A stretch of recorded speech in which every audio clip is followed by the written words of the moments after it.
Let's see. I think we're yeah, we should be live. Let's Yahoo. Hello everyone, and hi Mike. Well, welcome to back to my channel here. For those of you who don't know Mike, he's from Mike Collins from Wandering Wolf. Why don't you go ahead and introduce yourself, Mike? Yes, sir. Good to be back, man. Good to connect with you. I am Mike with Wandering Wolf Productions. Do YouTube, travel a lot. Yeah, and I think we're gonna get into it today. That's what I heard. Yeah, we're getting into it. Yeah, buddy. So you've got a lot of like you've been doing a lot of research over the years. I mean, you've been to pretty much every place. I was blown away when we were in Sedona, and even you've been more places than Graham Hancock had. Even you would start listing places, and he's like, "I hadn't been there," and you're like, "Well, I have." Well, I don't know. I'm trying to give him a run for his money because there's places that he's definitely been that I haven't been yet. But yeah, I'm working on checking it off the list. Jimmy was encouraging me to really make that kind of part of my spiel. It's something like 200 plus sites, but I think it's been over 300. But yeah, I try to get around the world everywhere, all over wherever I can go. I'm down to go. So I've seen a lot of your videos that have that are really interesting sites that I'd never even heard of before. Certainly hadn't seen. And like when I go through your videos, a lot of times I'm just like, "Where the hell is that? Oh my god, never even seen that." And then it's I get 20,000 views and then forgotten about. And it's like, wow, man, so many of the places you dug up like that. Yeah, and the messed up thing is I'm sitting on a mountain of content because I am horrible with footage and editing and different stuff like that, and I'm not very tech savvy.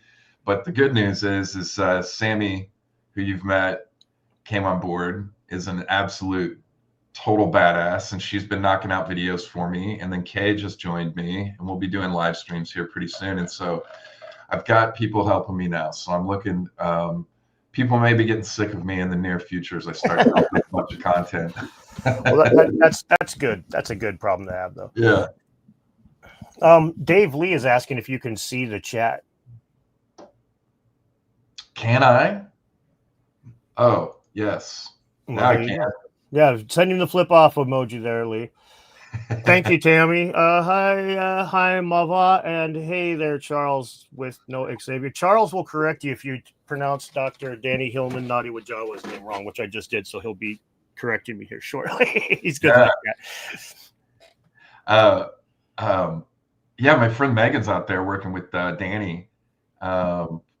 We were just traveling together through Guatemala, and she's out there helping them assist with doing excavations right now at Ganang Padang, which is really exciting. So they've secured funding. They're doing digs out there at Ganang Padang, scans, LiDAR, and all sorts of stuff, and posting about it daily. You can follow her at Prehistoric Paradox. She's dropping content daily on her stuff going on there. I think they're just now getting into full swing of doing work up there, but that's exciting to know that there's stuff going on and work out there at that really interesting site, which I need to go visit. That's another one that I haven't hit yet. Oh yeah, that's definitely an interesting one. It's frustrating how the waters get so muddy anytime a site gets fought over. It's like as soon as the site becomes a point of contention, it's like all of a sudden all the stuff gets thrown in the air, and what seemed like a clear picture before becomes all dusty and hazy, and now you don't even know if the rocks were really placed by the ancients, as you've been so kind to point out to the community. That's usually the case. Yeah, and I didn't start all this to be that guy. I just happen to be the guy with a lot of the information to be able to share, because I've traveled to so many sites, and it was something I couldn't really ignore anymore, was how these sites are being handled around the world. Yeah, I started all this because I was blown away and just completely inspired by, Sacsayhuaman was my first site that I ever visited, and I was just absolutely blown away by that and inspired. It really led me on this path to changing my life and doing what I do now. but after having visited so many sites, piecing together some of the, you get a look behind the curtain, and it's not always pretty. And sharing that this past year kind of put me in the crosshairs with the archaeological community, which obviously you're aware of. You deal with on a daily basis. You and Jimmy really attack that stuff head on online. But it was kind of new for me. And so, it took me a good half of the year to kind of get used to that before I'm just like, these guys, most of the guys that are yelling out online, these guys, I don't even know. It's just, Well, it's just garbage, man. I saw a thing not too long ago where they'd done a poll and they asked left wingers what they thought about right wingers, and they had right wingers pegged at around 30% of them as millionaires, and their actual numbers like 6%. And then they asked right wingers what they thought about left wingers, and they had them at like 40% transgender or gay, which the actual number is like 8 to 12%. Everybody's got boogeymen that they look at, that they're just this fake person that they're fighting with, this effigy of their own mental demons, even their own worst case scenario of what the other guy is. And you wandered yourself into the middle of that by saying, hey man, this is all fucked up. You guys should let us know when you put the rocks back up there. And then they're just like, now you're one of us, and you'll never not be now, man. You're about 30 seconds from white supremacy. You know that, right? I haven't been called a racist yet, and I'm actually surprised. So we'll see. It's coming eventually.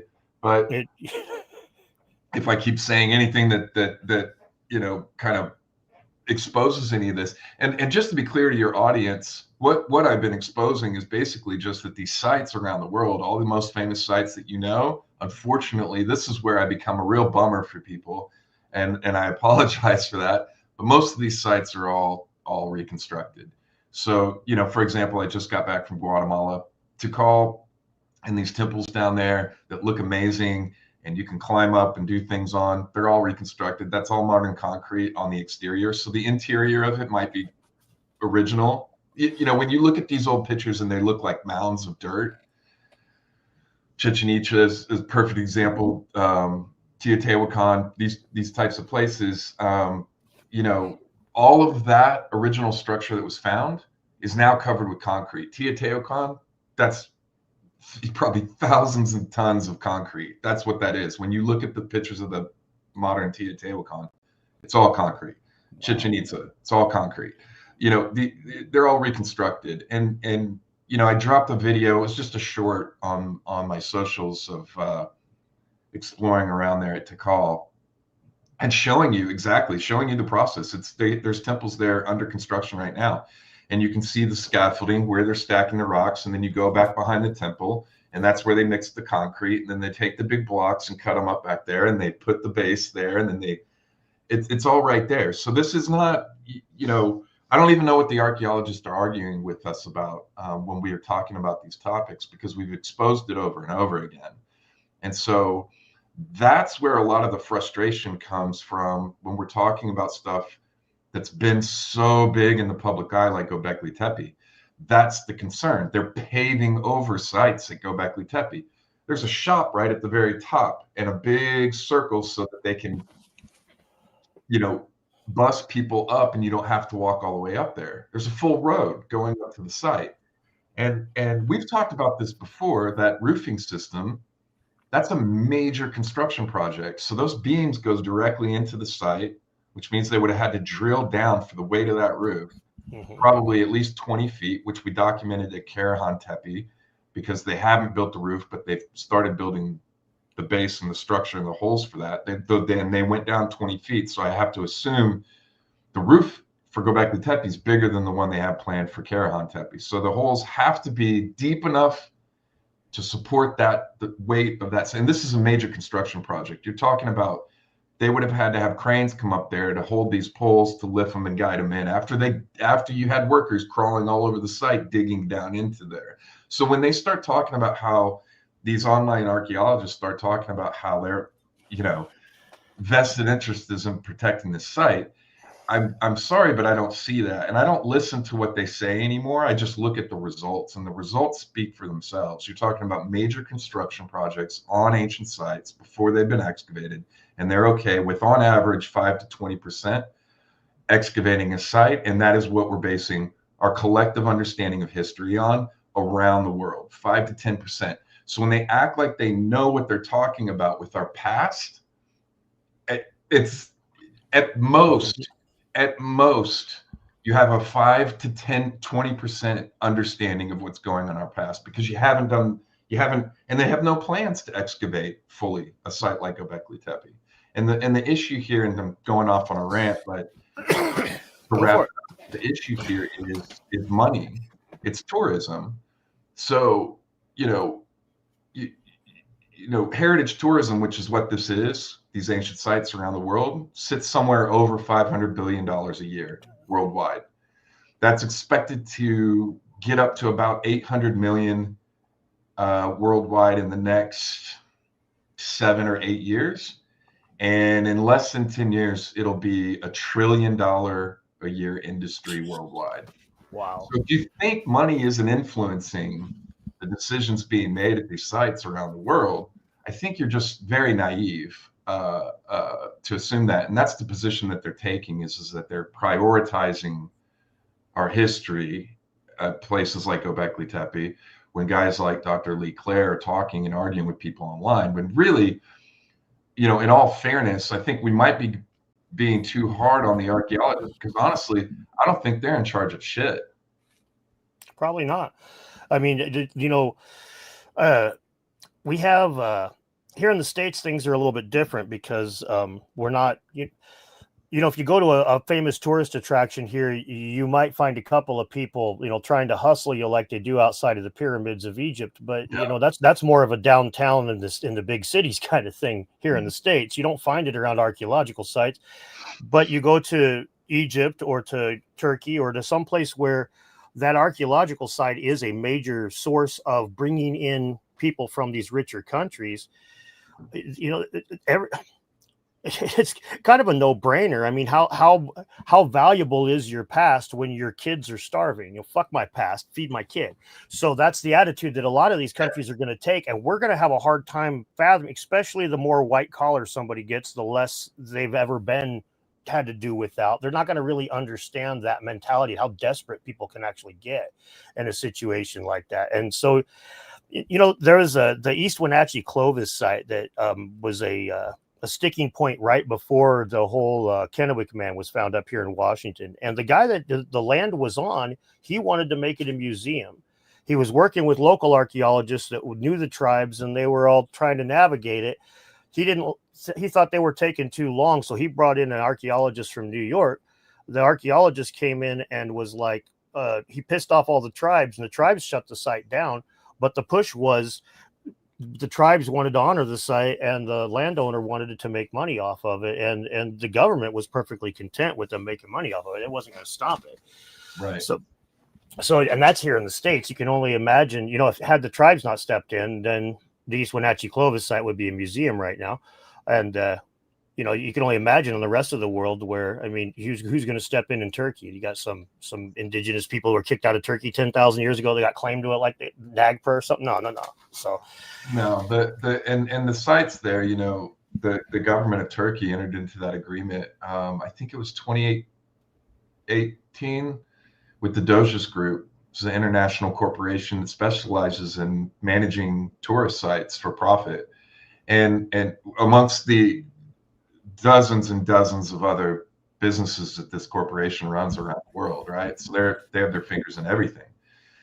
And they did something like a $15 million deal for 20-year contract to manage that site. So I don't know any major corporations around the world that are doing massive projects out of the goodness of their own hearts without expecting a return on their profit. And Turkey has seen Göbekli Tepe go from something like 50,000 visitors to 500,000 visitors. They're building a resort on site at Göbekli Tepe, which will be the launch point So, that'll be the launch point for all the tepe sites that they're developing out there. So you can come stay at Göbekli Tepe, eat a 5-star meal, stay at a 5-star hotel, get you a massage and everything, and have you an experience there, and jump off every day on a bus on guided tours to Karahan Tepe, Göbekli Tepe, Cyberge, the Sandlierfer Museum, which they've turned into a major. It's amazing. Sandlierfer Museum is amazing, but clearly they've built that expecting a massive increase in tourism within the city. So these are, I mean, it's common sense. And look, the real argument here isn't, I don't think any of us are saying that we should stop or ban tourism from happening at these sites around the world. I don't think you're saying that. I'm not saying that. Jimmy's not saying that. There's been, we have tourism at ancient sites has been going on for thousands of years. This is not a new thing. It's just how it's being handled. And it's really interesting right now because there's a clear difference in how Peru is handling their excavations at a place like Sacsayhuaman and being open and sharing it with the public versus how Turkey is doing it. There's a lot of similarities between Turkey and Egypt and how they gather information and share it with the public and are transparent with people, and what seems to be the priorities versus places where in South America and Central America, where when they take pieces off site and put a new piece on there, a replica, they clearly label it replica, or they allow people to come in and film while they're working. They don't have any problem with that. I'm seeing stuff every day from the dig at Sacsayhuaman, the test hole there that they're doing down the side of the wall. There's people going up, sticking their camera down in there. It's awesome. That's amazing. And people are excited about it and supportive of it. So real quick, Hugh said hello. He's looking forward to seeing you. Hugh Newman, you know him. Yeah. See him in a minute. And I gotta say hi to Jay757. Thank you, my friend. And seeing anybody else that other familiar name, Shermanator. Yeah. No, it is, and we got a good point here that it is a tightrope walk between like allowing access to the public and protecting the site, making the site visible. I honestly think that might be some of the push for them to have at least like tentative explanations. Hey there, Timmy. Hey, sure.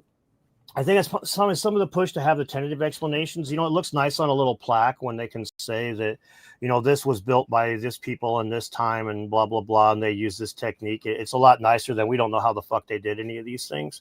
So there might be a little bit of a push to just kind of put a quick stamp on things. But that's kind of an aside, really, that the archaeologists kind of latching onto this. Like you say, it's almost like they're almost less of a factor in this than we are. It's, they dig up stuff and they write papers and stuff, but history's already proven that Jimmy starts shaking the tree, literally the trees, and next thing you know, the trees are gone. And how cool is that we got there the day that they were removing? That wasn't nobody knew they were removing the trees that day, and we showed up and they were removing them. We were just like, oh my god, that's pretty amazing, actually. Yeah, talk about what fortuitous. Yes, but it's perfect. The way that tree argument played out, I think honestly, it's kind of funny. I've said it a few times now. It's like you've got this discussion where, on the one end, you got a lot of guys claiming that the archaeologists are hiding information. You're lying to us about the past. You're telling us false information about history. Then we end up in an argument with them about those trees, and then 2 months later, they're lying to us about what they said 2 months ago. And it's like, dude, you're just proving your point, the point that all these guys are making, that you're fucking lie about the past. You lie about yesterday, man. Yeah. So, I go ahead. I'm just chomping on antacid. Sorry. It's like I said earlier, the more that I've looked at the situation and how this the similarities between all the different sites that I've been documenting around the world for years. It's this running pattern of that I'm seeing where the decisions aren't being made by the archaeologist. Ultimately, it doesn't look like. So, what it appears like to me, because I've walked the site, it looks like there's areas where, for example, in Turkey, Dr. Lee Clare is allowed to excavate. I don't think that they're making decisions and saying, okay, we're going to do here. No, you guys can't develop this area because we're going to be working on that area right there. The reason they're not developing or not going to excavate the whole site and try to unearth all of these other pillars is because they have other plans. Or you would. Why would you not do that?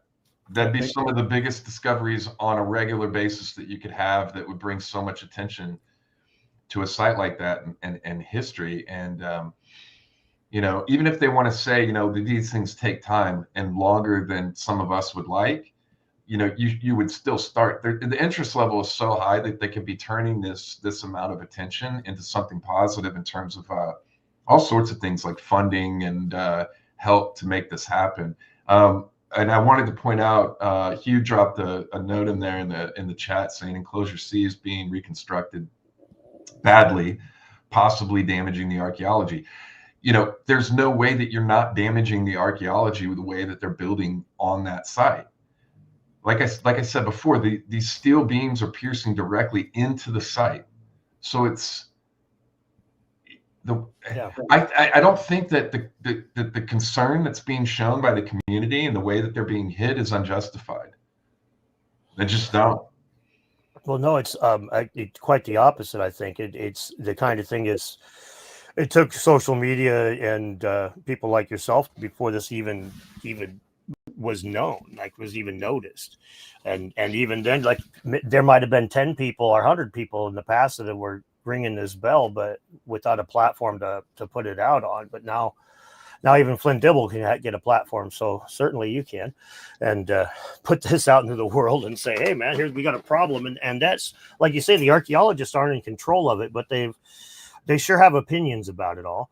I have to wonder how much of like with Lee Clare and just the Turkish Antiquities Department or whatever the fuck they are.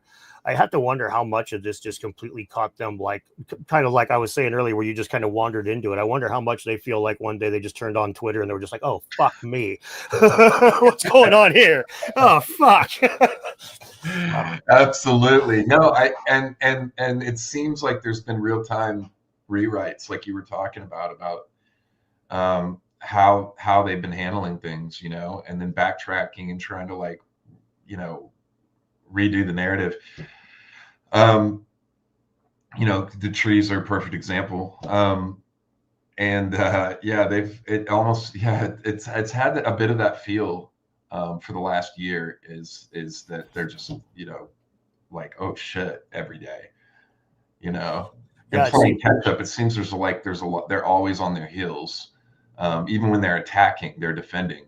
Yeah. So most of it's been, I've had them jumping on me a few times, and I don't even pay attention to it because it's just, I don't even respond to them, because it's just like this running record of their own hypocrisy. Yeah. So if you want to put that up for everybody to see, it's you're gonna be wrong in like 5 months the way history is playing out. So I'm fine with it. Be ugly and nasty if you want, and I just leave it there. It's a great record of how these professionals are behaving online. Look, there's a difference between what you do as a YouTube creator and a content creator coming in and punching at these guys, and professional academics who work for higher levels of institutions getting online and behaving the way they behave. Yeah, I mean, that's crazy to me that some of these guys still have jobs after years of ugliness, of daily spewing of hate. It's their, but they're part of a community that okays that. That's the whole deal. It's crazy. It's absolutely insane to me because, like all of us interested amateurs, all of us Atlantis bros or whatever you want to call us, interested amateurs. We're people that don't have degrees in this stuff. We're interested in this stuff. We read about it to a varying degrees of archaeology, and we've got varying degrees of pseudoscientific beliefs, you could say. But these guys are basically putting us all in the same category of being just wrong, and that's why they can't even admit that they might have got something wrong about the trees or anything else. It's their team right, we're team wrong, and so they can never ever be wrong about anything. It's hilarious because when you don't admit that you got something wrong once in a while, eventually nobody trusts you anymore. Right. And so you got all these guys that are clearly, I mean, watch Flint's interview with Lee Clare. That's a perfect example of just how fucked up this is. Flint is leading Lee multiple times to the answers that he wants to see, to try to drag him into this argument, to drag him into this one. Lee just wants to talk science, and Flint ain't got no time for science. He's got a culture war to fight through big. Yeah. I don't fucking get it. To be honest, I do not understand how politics got intertwined with all this shit. I genuinely actually kind of feel bad for Lee Clare, because my read with Dr. Lee Clare is that he actually genuinely just wants to do the work, and he's in this position of having to manage social media, public perceptions, and all this stuff, and he clearly hates it, and he clearly just wants to work and be an archaeologist. And I think that he's in a situation where he can't just do that, because he's head of the site for the archaeological work. He has to be a face for what's going on. And I think the powers that be, they're not going to put their their pinstripe suit, high powered, $500,000 a year executive guy out in front and do an interview or anything to talk about the site, because it gives away the game. It lets you know that that's what's going on there is about the money, right? So they push him out front. He has to handle all this stuff and interact with guys like you and Jimmy, where he just gets slammed. Brutalized. I don't feel bad for him, because it does seem like the guy wants to just do archaeology, and I think he's in a tough spot where he's not in control of anything. Yeah. He's told where he can work, I think, and what he can do. And he does the best with what he's able to do. And if you put yourself in his shoes, it's got to be really frustrating to have worked your whole life to try to get a degree to do something that you love, and then find yourself as the head archaeologist at the world's most famous site, and then to just have to just deal with all of these problems and navigate, which he's clearly not that well suited to do. And as far as the social aspect of things, so I kind of feel bad for the guy sometimes, because he clearly does just want to do archaeology, and I don't think it's his fault that he's been put in this situation to be like this mouthpiece to kind of cover the trail of breadcrumbs that lead back to the groups like Dozius and the money and all this stuff being the motive behind all the decisions being made out there. But Flint is a completely different story. That guy is, like you said, completely interested in just continually stirring up. He's a YouTuber. He's not an archaeologist anymore. He's a content creator like us who disagrees with us. He's on the other side. Clearly, his intent is to continue to grow his YouTube platform and be a public face for this side of the argument. So I don't even see a long career ahead for him in as far as being a professor or teacher or anything like that, because if his platform ever gets big enough, that's what he's going to do. Yeah. And it's clearly what he's the most interested in. I've never seen anybody spend that much time on Twitter. These are guys that are educators who seem like they're online talking shit 24/7. I've never seen anybody spend that much time on Twitter. Nah, Flint is a Redditor, Evil Fandango says. He's not a YouTuber. He's Redditor, there you go. Yeah. That's a whole different beast. White Mickey Mousers on your head. Oh, you like that? The position looks like white Mickey Mousers. That's good. I get that lined up right there. No, Flint is an interesting one. It's funny how he's not gaining any traction, right? Compared to other people in his community or our community or however you want to look at it, he's not getting he doesn't get very many subscribers out of things that you would think would. excuse me, but he's the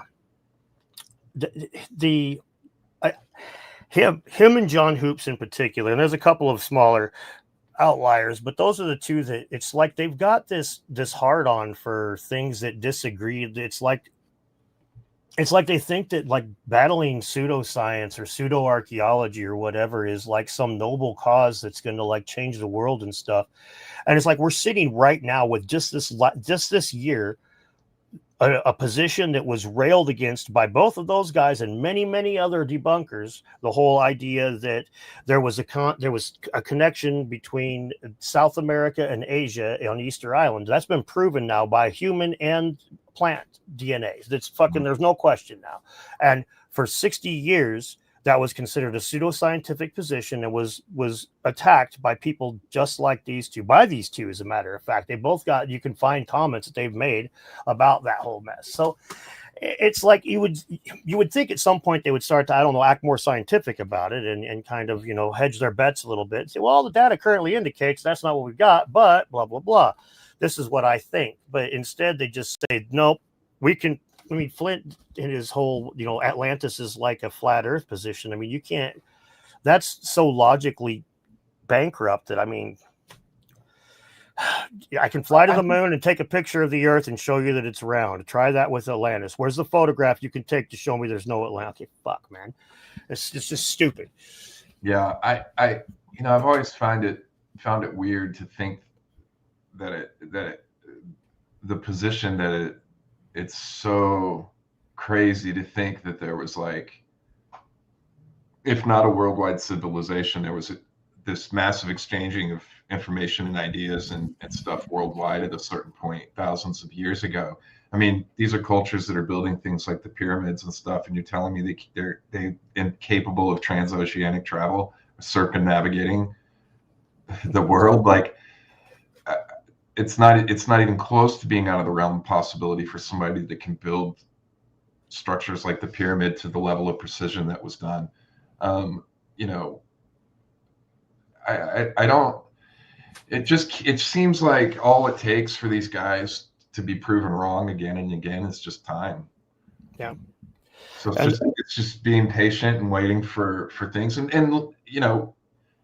there's tons of. To be fair, there's tons of archaeologists out there just doing the work, and they're not even engaging online. That are just doing the work, and hats off to them for making the discoveries. The part that sucks that I think that we're trying to expose is that at a certain point, if a site's cool enough, then it gets taken out of their hands and it just gets developed into a cash cow.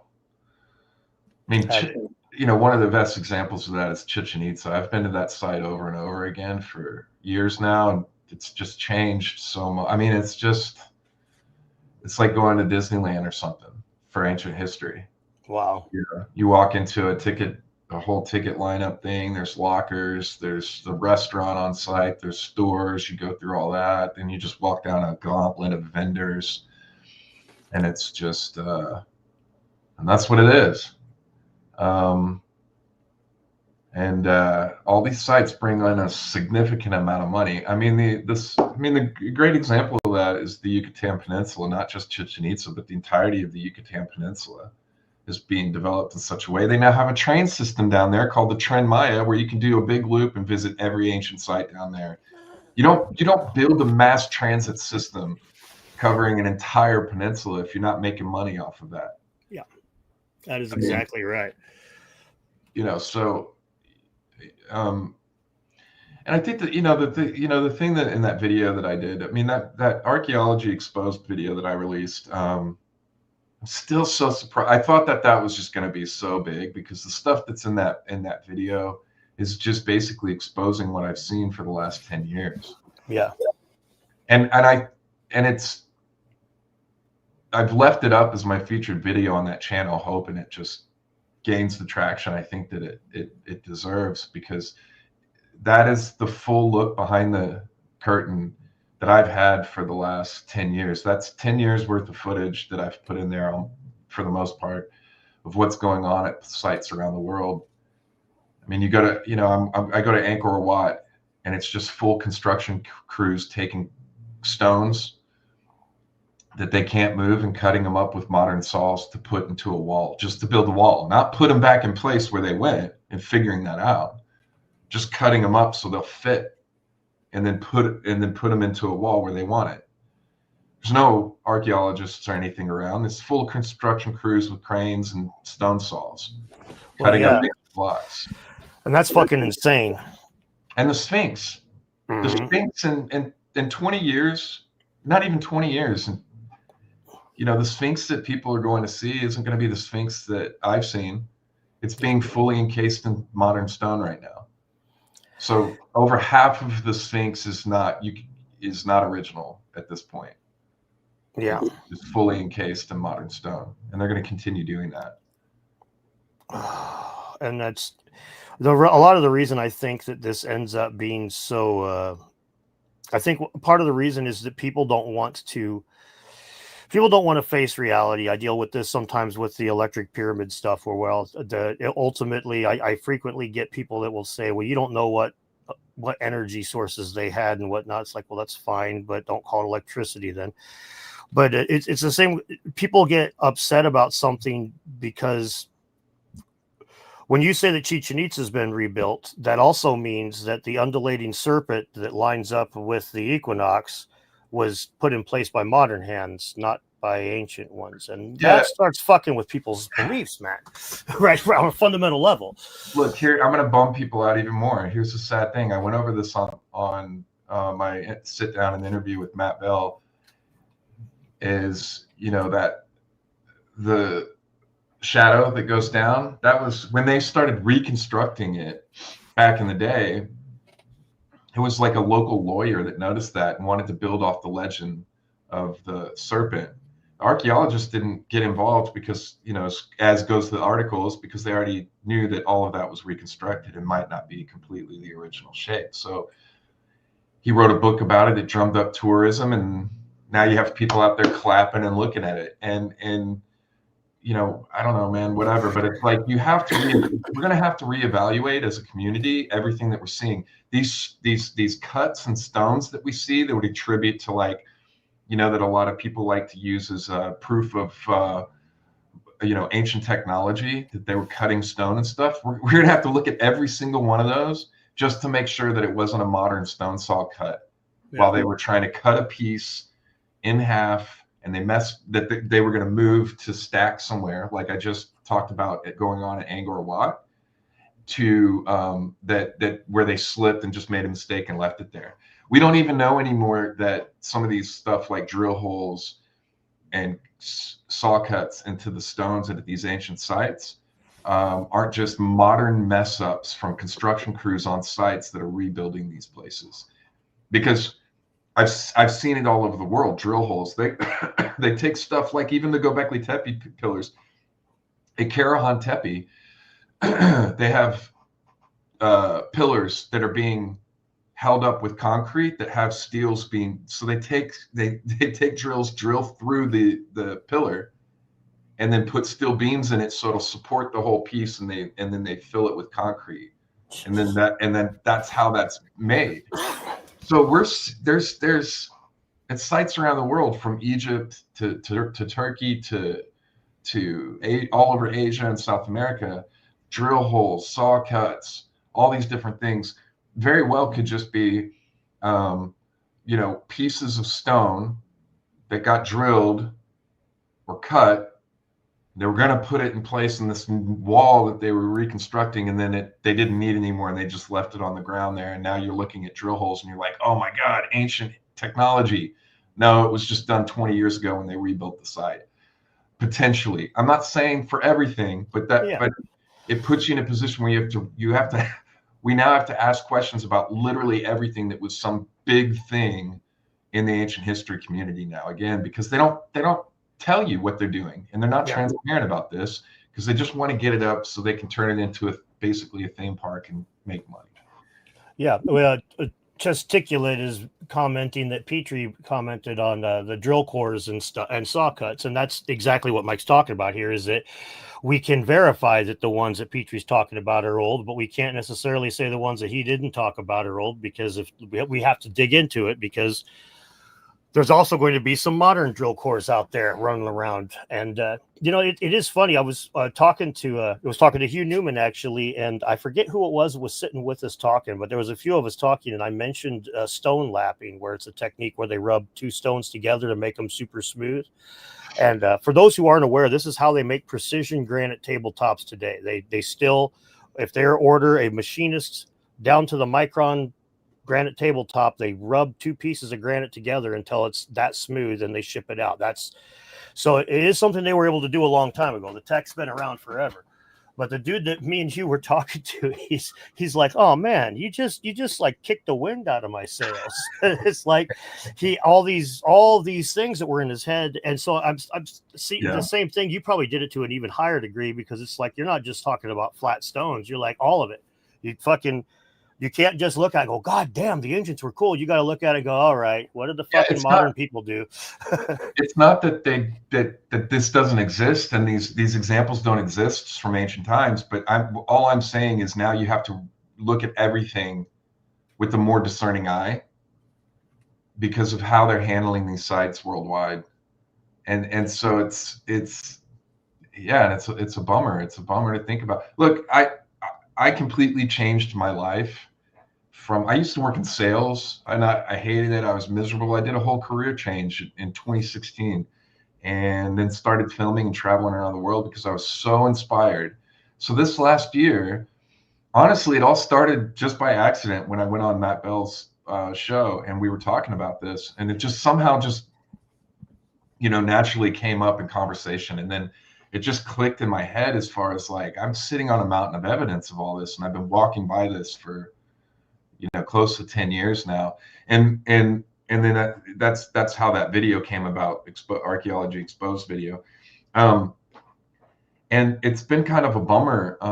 It's been a little depressing this year for me, because I've realized, as I've visited sites over this last year, is I can't help but see I still see the good and the things that inspired me, but now I see the bad too. Yeah. And that was kind of a bummer. And I had to kind of come to grips with that myself, in terms of my travels, on how I'm, still finding inspiration to, it was kind of hard for a little bit to, like, not just be totally bummed out. And, I had to go back through in my head and my heart for 10 years of these sites that I've had these amazing experiences at, and question everything. It's almost like being in a relationship and having your partner cheat on you, And now you're going back through the whole relationship and questioning everything, and going over every conversation and action and different things and like that. I spent the last year going over all these places and that I've visited, and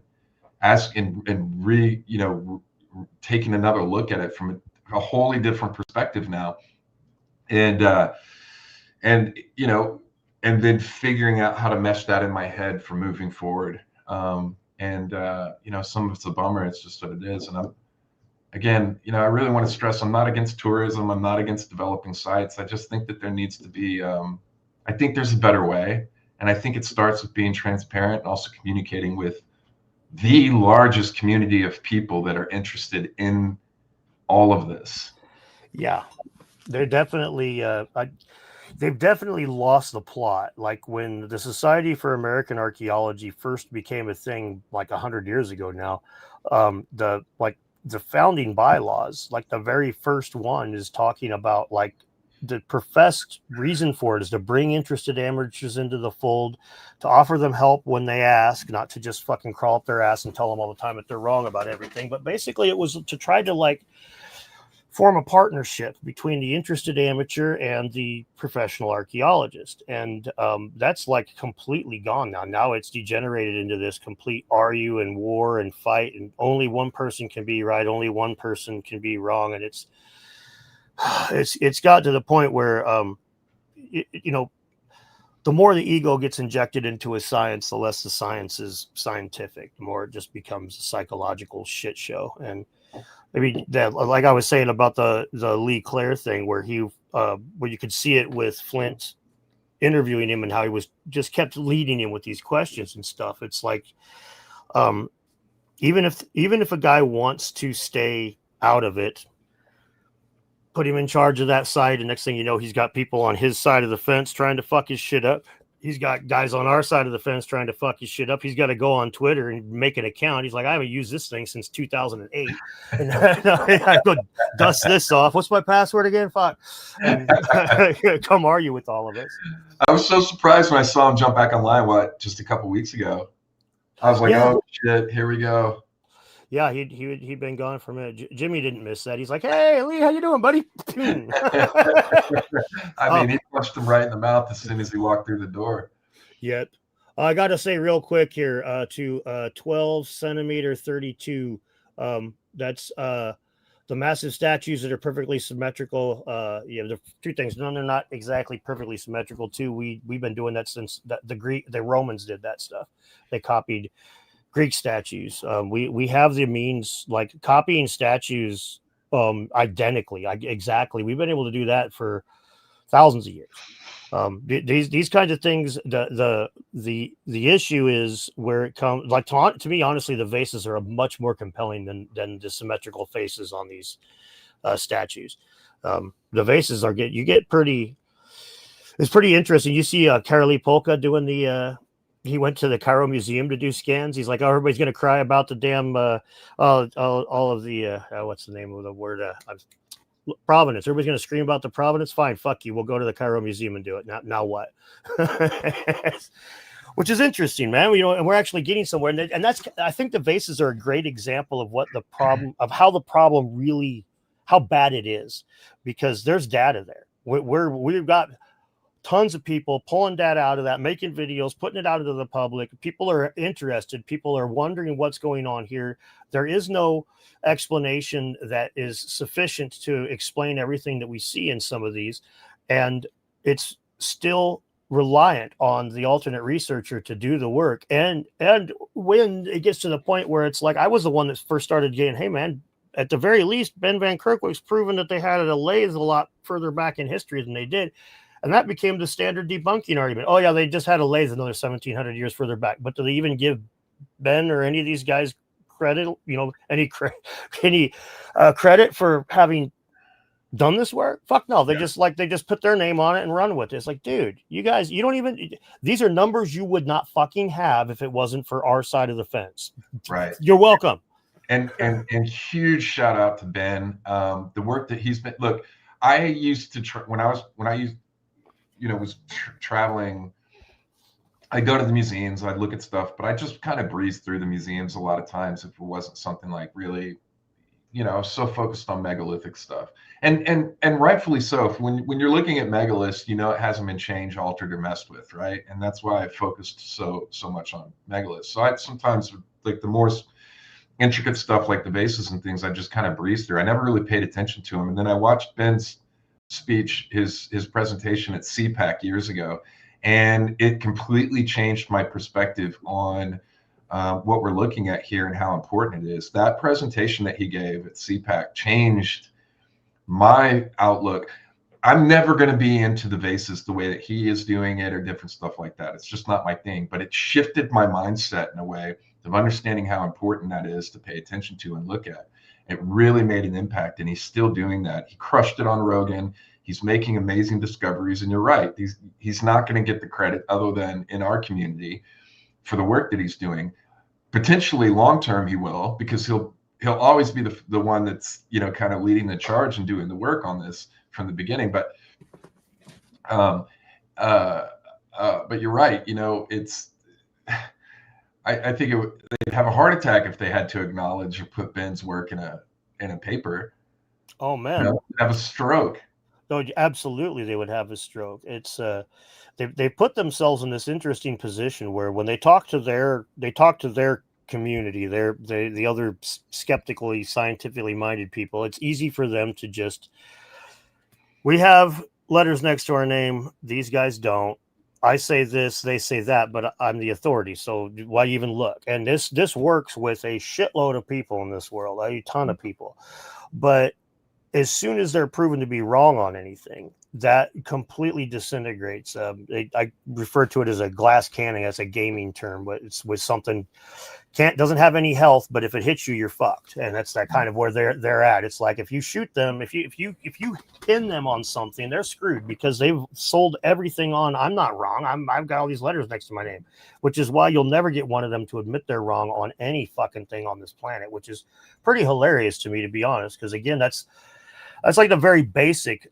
The first step in like having credibility is like, oh fuck, man, I'm sorry I misspoke there. Show that your ego is secondary to portraying accurate information, but these guys can't do it. And again, I like what you said, and I should definitely point this out. I've said it a number of times, but I should say it again. It's not all archaeologists. It's a very small select handful. I often compare it to like the transgender community. There's a transgender dude down the street working at McDonald's or whatever, and he just wants to have a normal fucking day.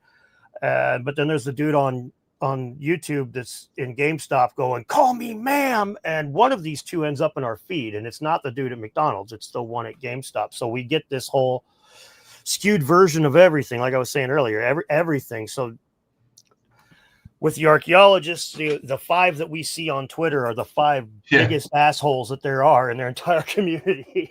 Well, however, luckily only a few of them even getting the engagement. Most of them are just yelling out into a void. Because they engage with my content, I guess I see their stuff sometimes, and it'll be up for days, and the only comment underneath their own post is them commenting on their own post.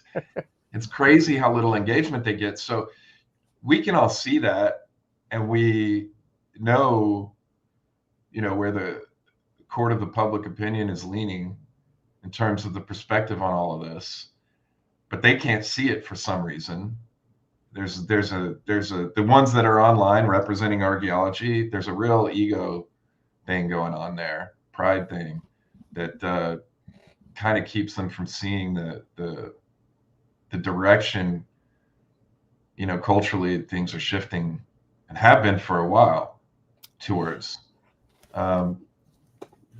People want to ask big questions and entertain big ideas, and they don't seem to want to do that. And in fact, not only do they not want to do that, they want to treat it like it's dangerous. They want to inherently asking the question is stripping away the credibility from indigenous people and putting it at the feet of aliens or white people. That's pretty much exactly what they say every time that they ask what the problem is, and that's.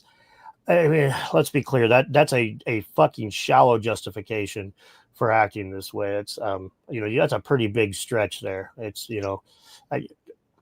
Jesus, Gideon, you fucking show up an hour late to the video, quit asking questions, click the rewind button and watch it, and then you'll have something to argue about, Noodle Newt. Jesus, titty fucking Christ. Your parents related before they were married, or what the fuck, man? Sorry. I'm not sorry. I had to block this guy once. I had to put him in timeout once. He's one of Professor Dave's boys, so he just comes here to try to pretend that he's right about something.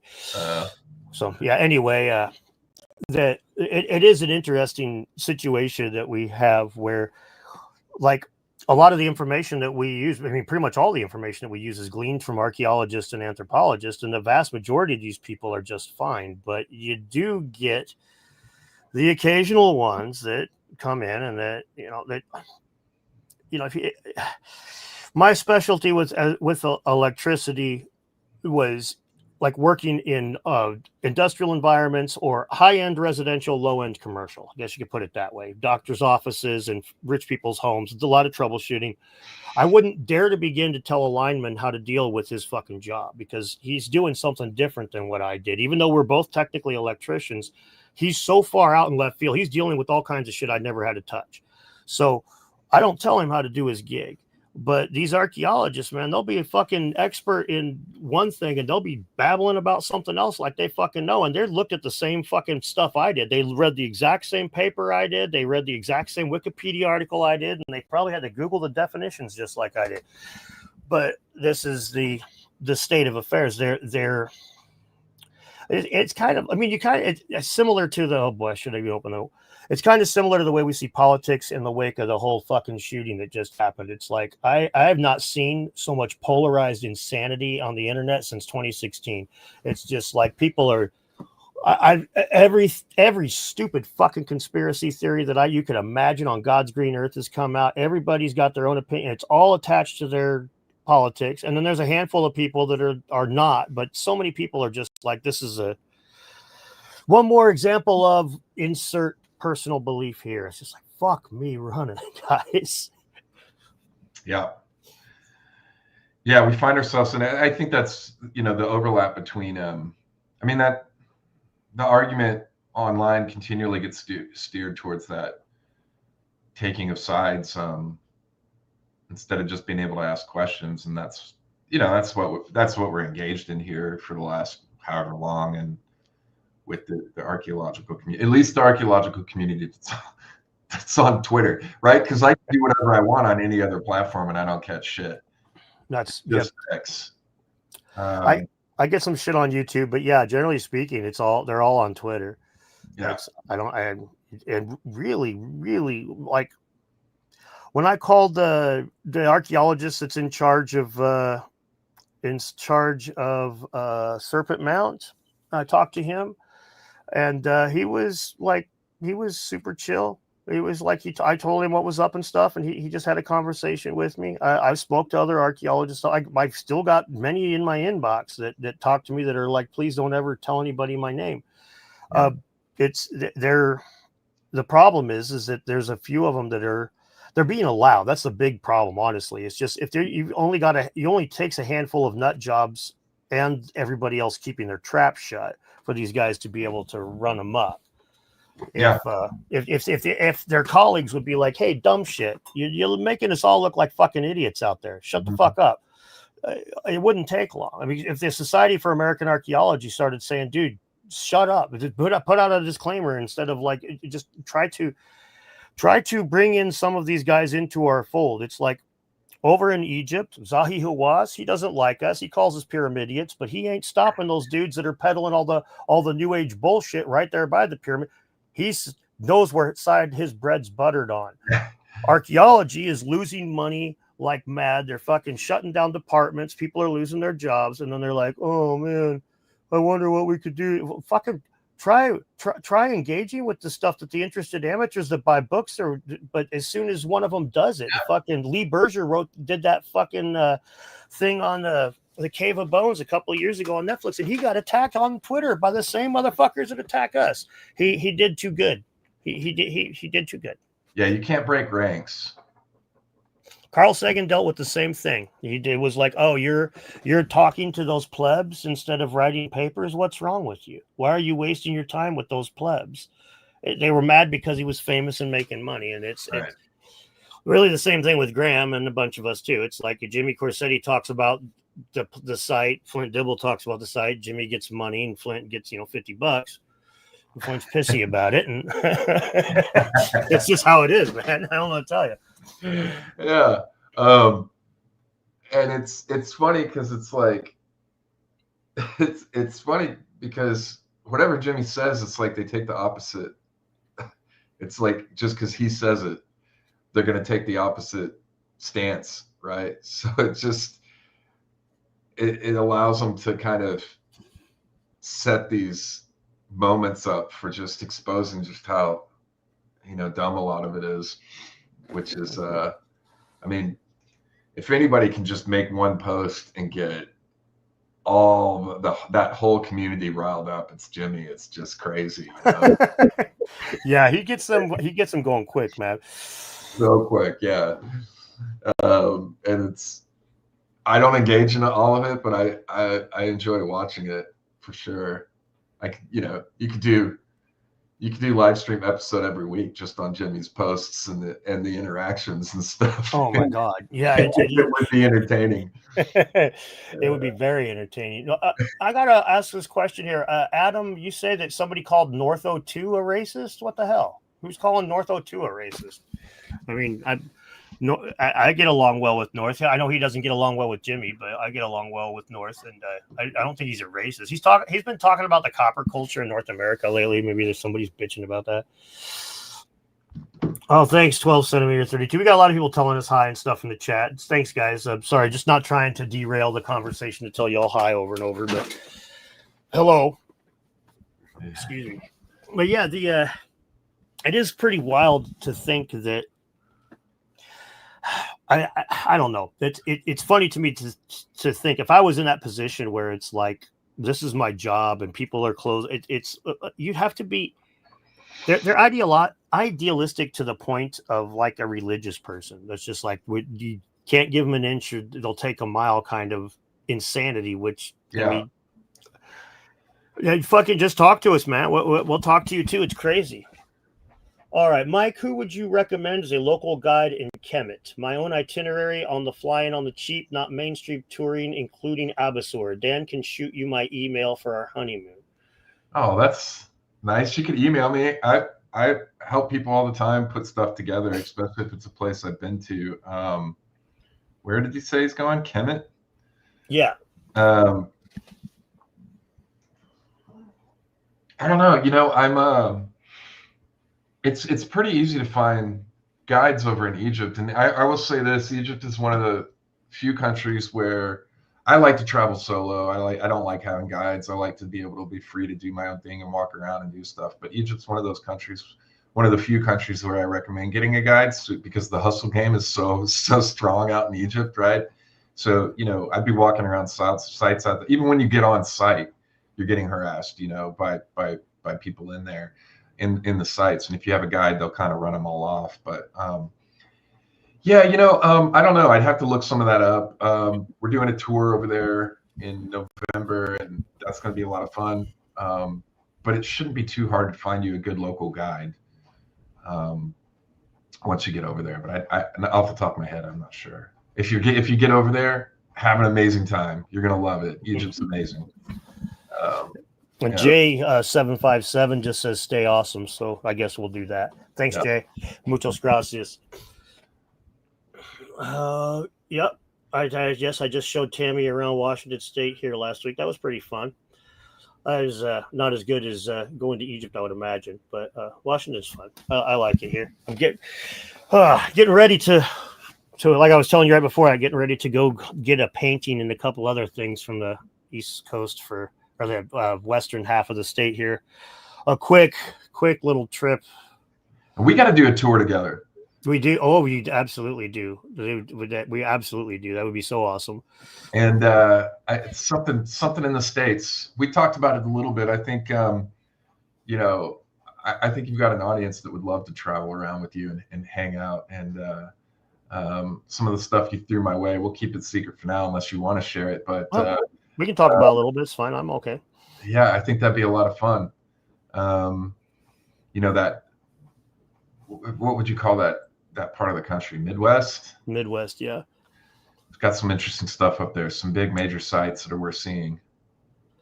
Yeah, right. The Effigy Mountains in northeast Iowa. There you go. See, you already got some interest. We'll put it out. Well, our first tour, people, whatever, big rolling home and 12 centimeters. What is that? 12 centimeters, 32? Am I missing that math joke? This duo is my kind of super chill. Yeah, we're both pretty laid back guys. I honestly it was one of the things that really bugged me when people started coming after you, Mike, was how laid back you are and like how much of a fighter you are. And I'm just like, fucking no, you just leave him alone, God. You fucking can't leave Brittany alone. But Jesus Christ, it made no sense. Yeah. Any new insights on Sage Wall or similar sites? Not from me, but what do you got, Mike? Yes. So Sage Wall just dropped all their findings over the last several years, put it up on their website. It's all live right now. So you can actually go to sagemountainCenter.org and you can go to their research tab, and they've made everything public that they've been working on. So I've been going up to Sage Wall for the last 4 or 5 years, documenting everything up there and working with Chris and Linda, who are the property owners. And they have done this all on their own dime and their own hard work is gathering information, doing tests. So they've got ground penetrating radar results. They've got LiDAR. They have all sorts of stuff, and they've just made that live and public. In fact, I was going to do a post this week about it, and got kind of wrapped up. I'm leaving the country on Sunday, so I'll be heading over to the UK for a bit. So I got kind of wrapped up, and I meant to do that. But yes, you can go to, again, sagemountainCenter.org, and they've made all the research available to the public. It's all open source, so you can go there and look at everything. And that's how they're doing it, man. That's what you get when you have independent people doing stuff. They share it with the public, and I think that's how it should be. You know, I see a lot of the archaeologists with Turkey argue. I've seen them online argue like, well, you want us to release it all in real time? That's not how we do it. It's like, why not? Like, just release the data in real time, and people will be paying attention and supporting everything. But yeah, go to Sage Wall, show them some love, because Chris is, and Linda, they've been doing amazing work up there, making that space available to the public for viewing, and then bringing in the right people to do the research to really start answering questions about that site. And you've been there, we've been there together, and that was, yeah. Tell me, that was amazing walking up to that wall. Oh man, that was awesome. Just seeing it was something else. It's the kind of thing that, like, I bitched about a little bit on the side originally, but like, as the more I think about it, it's like the fact that this has become like the Younger Dryas impact hypothesis and so many other things. It's just like they're so polarized. It's like I'm happy that there's some work been released, because I know Chris was talking about it when we were there, but yeah, it needs done, because I mean, fuck, man, there's no reason to get all angry about this and like put dogs in the fight. Let's just fucking.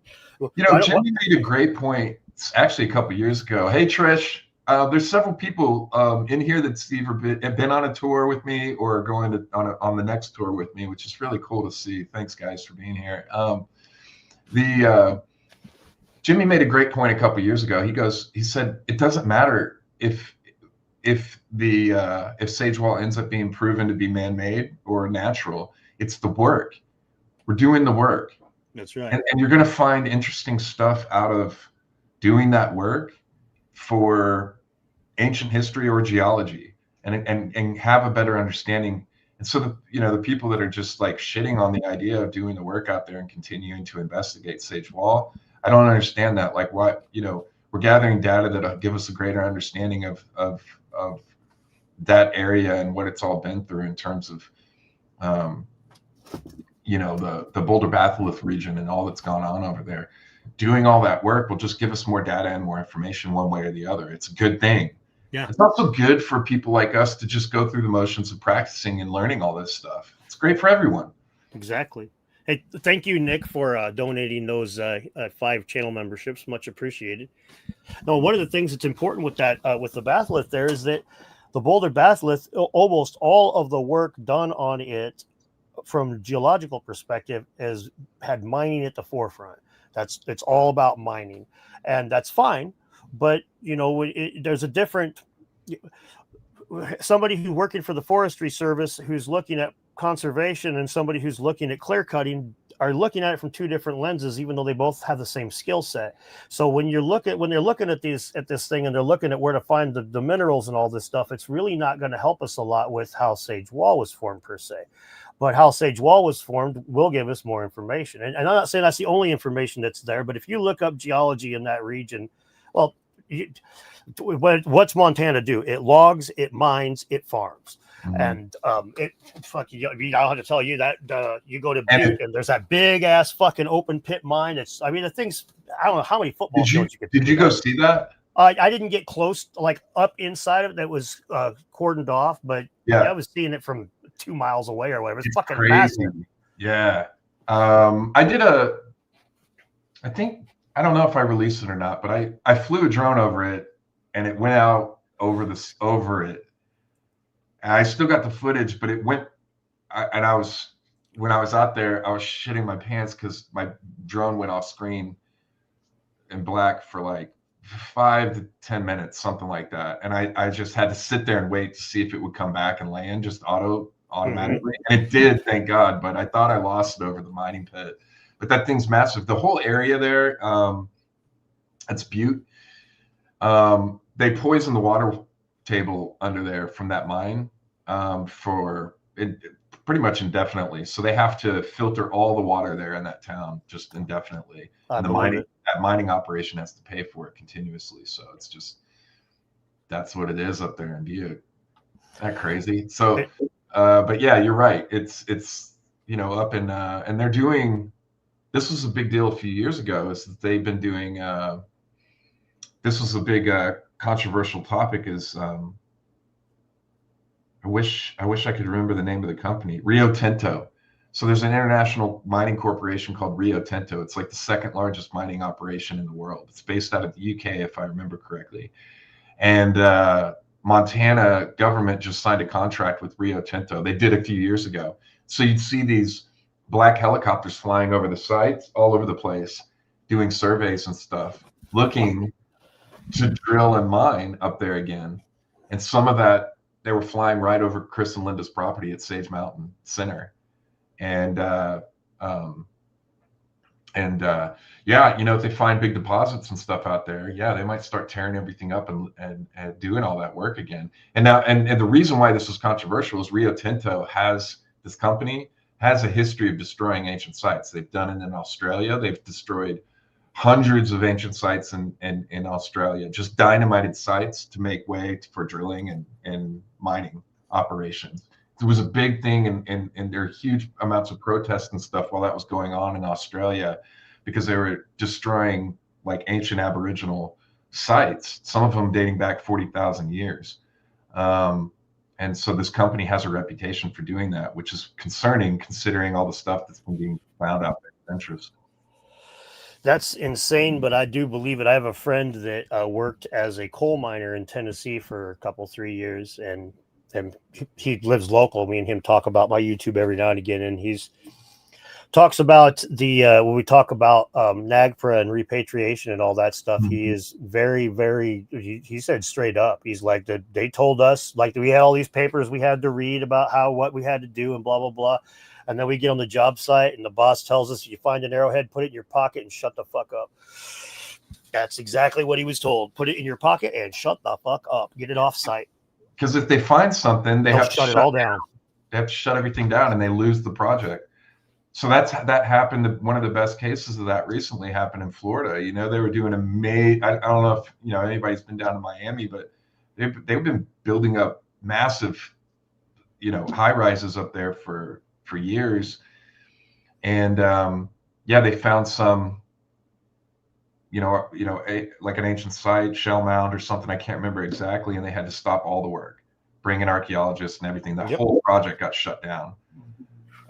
So yeah, they encourage people to steal at sites, hide things, cover it up, and bulldoze it.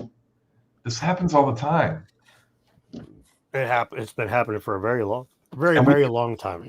Somebody just mentioned John Reeves in your comment section here. Mm-hmm.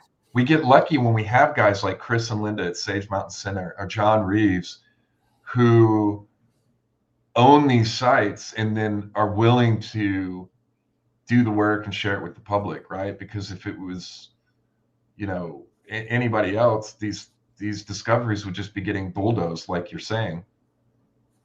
Yeah, it's a mess. I'm doing research into stuff now. I was talking to you about a little bit beforehand, this site over here that was completely destroyed, and it had thousands of Native American burials on it.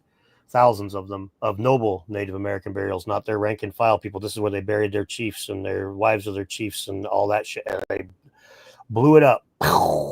Fuck that noise. In your comments here, Jeff up north, buddy of mine, joined me on a Peru trip. Started this YouTube channel recently, and I recommend people to go and follow his channel. He's doing great work up in the UP, Northern Michigan. He just made a point about most sites that may have existed up in the upper Michigan were probably flattened for mining and logging in the mid 1800s as well. So he's up there documenting and researching a whole bunch of stuff and putting all that out on his channel and getting a lot of really interesting information out to the public. If people are interested in getting into like the history of Upper Peninsula Michigan, Great Lakes area and stuff like that, go follow Jeff. He'd be somebody really interesting to talk to if you want to ever dig into Dan. But he's absolutely right, because there's a huge history up there of mining and different stuff. But we know that there's mounds and different things up there too. But they, again, even back in the 1800s and before, they would have just destroyed those to dig into things out there and mine and get all the copper deposits and stuff like that. This has been going on for a long time. None of this is new. Yeah. The only thing that's new is the them trying to claim that like they don't do that sort of thing nowadays. We don't do that anymore. We send an archaeologist in there and he digs in the ground and cultural resource management, and then we make sure that we don't dig in Native American sites. Bullshit. bullshit. As a matter of fact, honestly, like I was saying earlier about the Wenatchee Clovis site, it's kind of a weird catch-22. Is that the Native American tribes, especially here on the West Coast, they're so fucking strong. They have so much money that they do what they want, and they're perfectly capable. Like a lawsuit, I can file a lawsuit for you for copying my beard, right? It doesn't mean I'm going to win, but I can file it and make you go to court. So, these guys, the tribes are so fucking filthy rich. All they have to do is say, you know what, you found an arrowhead in that site, and we think that might be a grave good. Now, it might not be a grave good, but we're going to put you in court and we're going to drag this for fucking 20 years. Or you want to just give us that site? I knew you wanted to just give us that site. And it's a stark contrast to the East Coast, where they have Dighton Rock is an example of it's a rock that the Portuguese, the people who are descended from Portuguese immigrants, claim it as their own. It's clearly a Native American thing. The native tribe in that region that has the claim to it, they were too busy. Last time it came up on the ballot, they were too busy pushing for a casino, and they needed some people to help, some of the locals to vote in certain things here and there. So they gave them the rock. Fuck it. We don't want the rock. Just same as, like I was saying, with the Egyptians, they're less concerned with their past than they are with feeding their kids. It's the same kind of thing. It's like, fuck, whatever, man. Past is the past. We build this as casino. But over here, man, fuck, they've had casinos for 20, 30 years, 25 years now. These places they got money. I mean, they pay no taxes on a casino. This is fucking better than church, bro. It's just like, you got money coming in. Yeah. And look, unfortunately, I get it. Like, another example would be, I was down at the beginning of the year at that site, Megalitos de Capuli in Peru, with the giant blocks that I documented down there. Yep. And the guy that owns that land, these are all people that live up in the hillside and everything. I mean, this is like, they're living in shacks. The family that I met that lives on site there, one side of the house is just room. There's just a wooden shack structure, and on the other side is, in the same building, it's all like goats and animals and stuff. You know what I mean? So it's very, and he doesn't care about those blocks. He's willing to sell that land. Yeah. He doesn't care. Yeah. And I was trying to tell him, I was like, if you just clear the grass out here and keep it trimmed down, you could be running people up here to look at it and visit it. He's like, he doesn't care. And I get it. He's making money off. They all grow coffee beans up there. Yeah, that's the focus. So I get it. I get it. When you go to these different countries and stuff, it really doesn't matter to them until the tourism starts coming in. And for that to happen, you do have to develop it. So there is this fine line of like developing things for tourism. But again, to go back what we were originally talking about at the beginning of the stream was, I think what we're really fighting for ultimately is doing it responsibly and openly, right? And the resistance, I think, that is going on at places like in Turkey at Göbekli Tepe is because there is something being hidden, and that's that the main motive here is the money. Yeah. And so it's not, the priority is the money, the tourism, building the infrastructure, and somewhere down here is the archaeological discoveries, because they've already got the site that they need to draw in the tourism. Yeah. So why invest millions and millions more into excavating the rest of these pillars when you have enough to bring in 500,000 probably pretty soon and scale that up to millions of people a year to come visit the site once you have the resort built in there that I mentioned that they're doing and all that other stuff, and you've got the roof system on Karahan Tepe and you've got this major museum. Why excavate the rest of the T pillars and stuff like that? Why invest extra money, millions of dollars into doing that? You've got a cash cow now. Yeah, you got a cash cow now, and it means you don't have to spend money on it, and it's when the site does have mystery as one of its primary draws.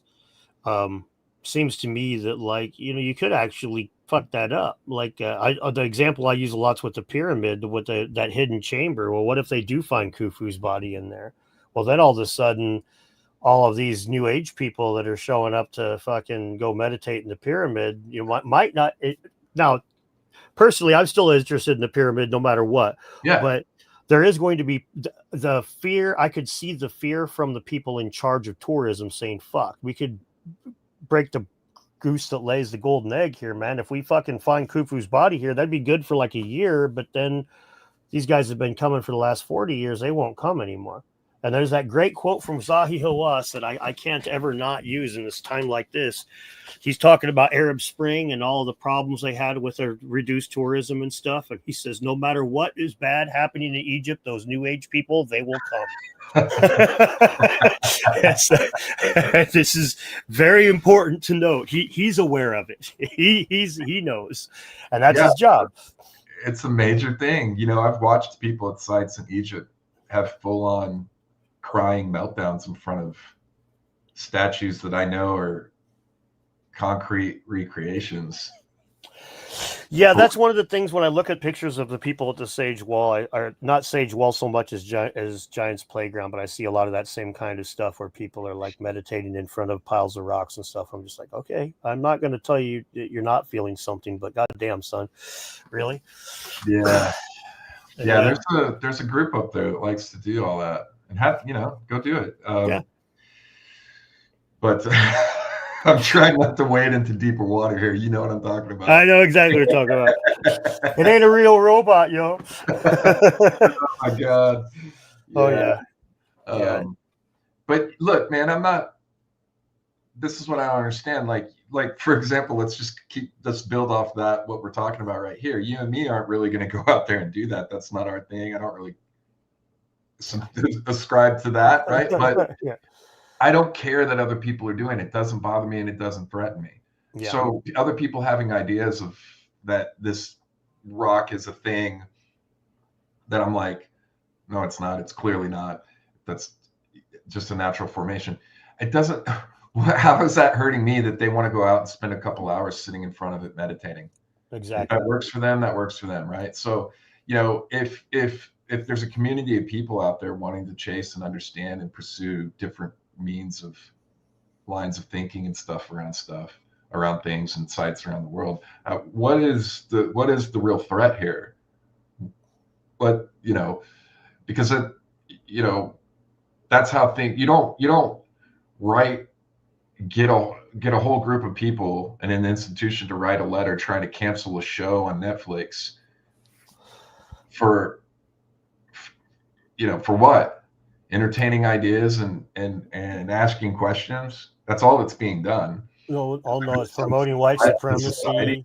Yeah. It's like makes archaeology. I love the order of things in there, because you would think archaeologists, the first thing would be like, he's got a bunch of wrong information. That's the first thing we got to do here, is that Graham Hancock is wrong about X, Y, and Z. Oh, no.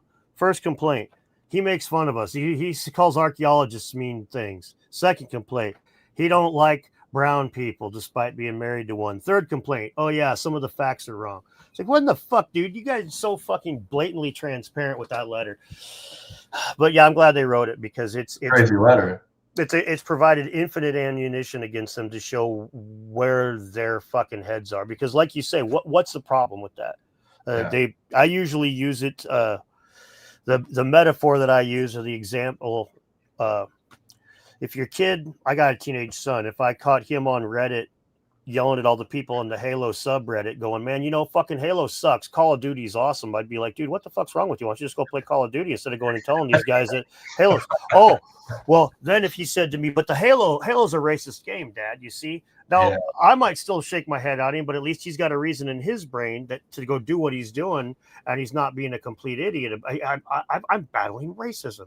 So these guys have conjured up some fucking bullshit boogeyman and use it to justify their immature, childish, ego-driven behavior.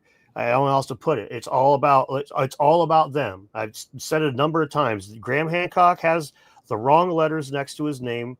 He writes a fiction. They write a fiction. Graham sells better. They're pissed. That's really what it comes down to. They want to try to sell us on the fact that they know what happened back in those days. And it's like, dude, we don't even know.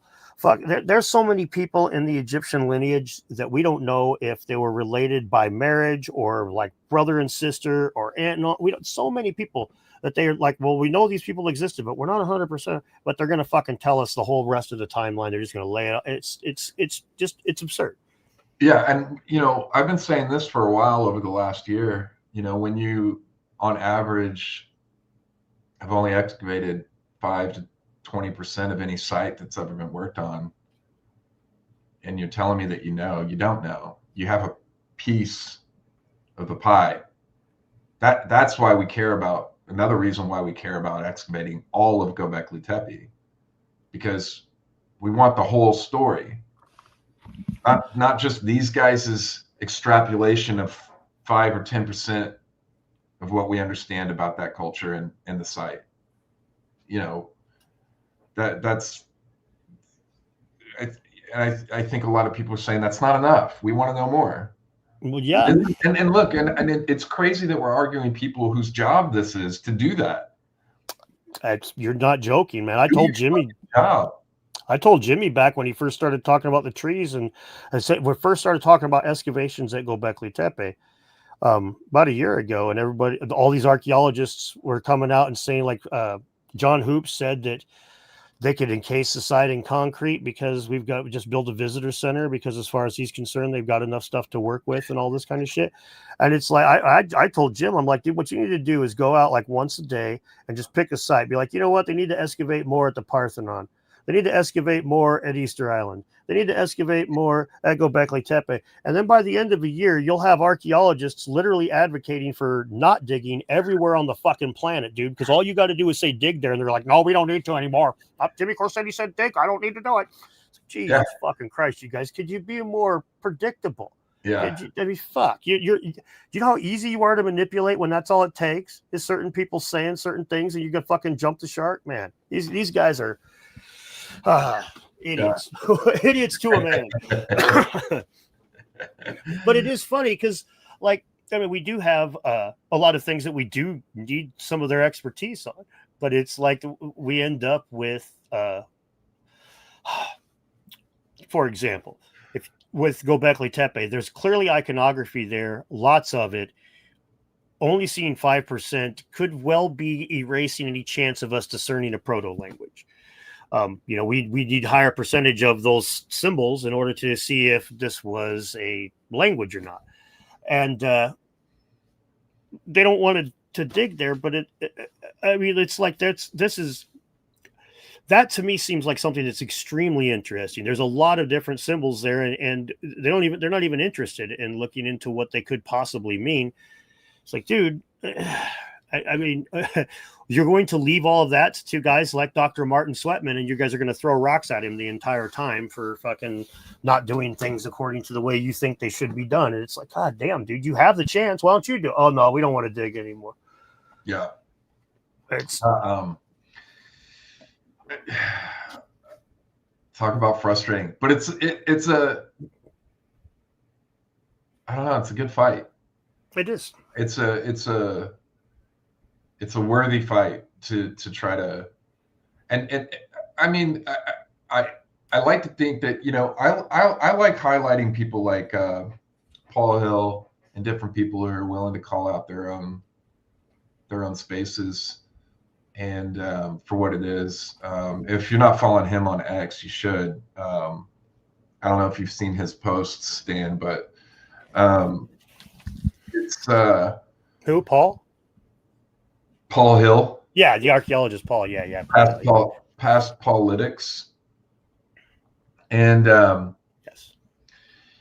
I mean, he drops some really good stuff, and I feel like as things continue to progress, I feel like because look, we're really talking about just a handful of people, right? When we're talking about all this, we're really just talking about a handful of people online, and specifically one site at the moment, Gobekli Tepe, which is just in the crosshairs because of it's like they can't stop fucking things up and giving us stuff to look at and point at, right? So I kind of feel like because I feel like we're honestly, as long as this has been going on, the ancient history community, it's been this slow build for decades, right? To where we're at right now, and I feel like we're still at this ground level of terms of growth of interests, in everything, and it just feels like there's eventually going to start being an overlap of people who are going in the same direction, who are archaeologists and within the community, and people that are content creators like yourself and myself, as they start getting more emboldened to speak out. Somebody's got to be through the gate first, in terms of go through the gate first and take the hits in terms of the archaeological community. And there's a few that are doing that. And I think it's important for us to support people like that. For example, Paul Hill, Past Politics on X. Yes. I highly recommend following him. So people like this, they're kind of going through the gate first, and they're going to take a lot of hits. And it's important for us to support them, because I think it'll encourage other people to speak out that are in the field. Yeah, there's a lot of people that are afraid to speak out because of their fear for their job. Right. Yeah. And if they have enough support, then they don't just get thrown under the bus. Hopefully, and they can feel more emboldened to speak out and not get attacked by someone like the Dibbles and stuff out there who eat their own. Yeah. No, Paul does not have a YouTube channel. He just trolls on X. He doesn't troll, but he's been accused of trolling, but he's posting things as he sees them. Yeah, and it's good to have that perspective. I think where he's coming from and stuff like that. Getting that rational view of the other side. Yeah, where you can at least engage and have a conversation about stuff without being called a racist. Yeah, that's a really frustrating part of it. Honestly, I understand that there are people that latch onto this stuff that are racist. I mean, I'm not stupid, but that the just inherently just throw that out at it. That's like calling heavy metal racist or something. Just because there's some dickheads that make racist heavy metal music doesn't mean that all fucking heavy metal music's racist. You try a little fucking discernment, you cocksuckers. Yeah.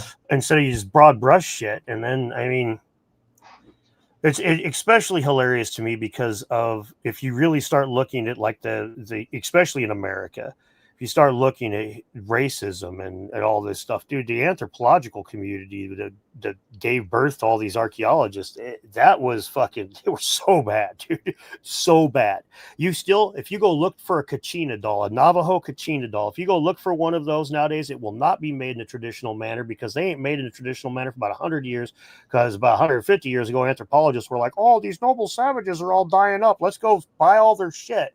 And they figured out, oh, they're digging in our graves and stealing all this shit. We'll just start making it for them. Oh, they really like it when they look like this. And now Kachina dolls don't look at anything like they actually did. They're made as a tourist item.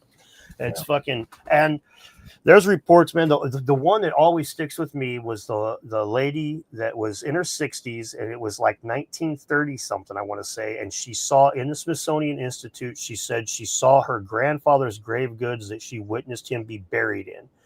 And it's like she's fucking seen him in a fucking museum. It's like, oh my God, did you guys wait till his corpse was cold before you dug his ass up and shit? It's like, that shit's gonna.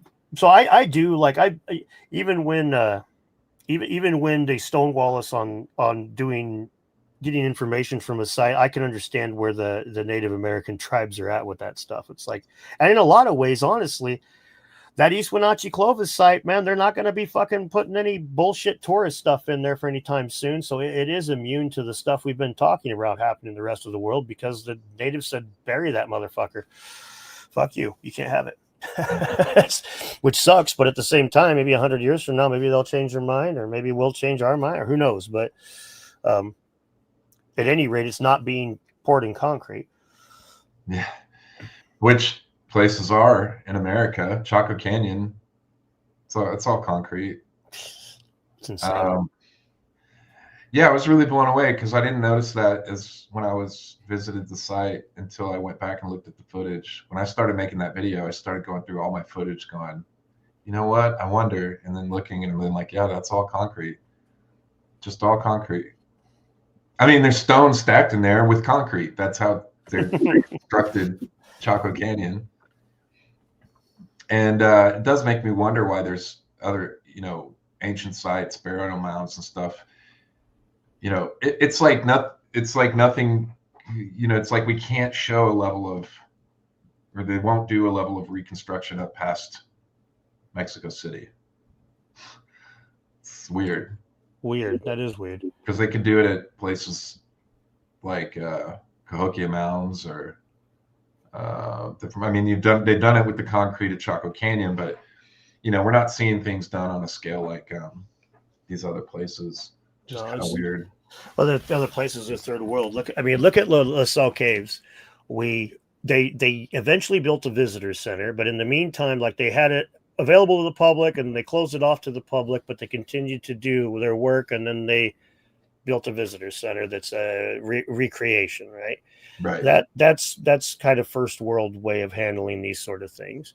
But in the third world, you get that money, man, with fucking whatever it takes. Send in those minimum wage workers with stacks of blocks and fucking saws. Let's get this fucking thing built.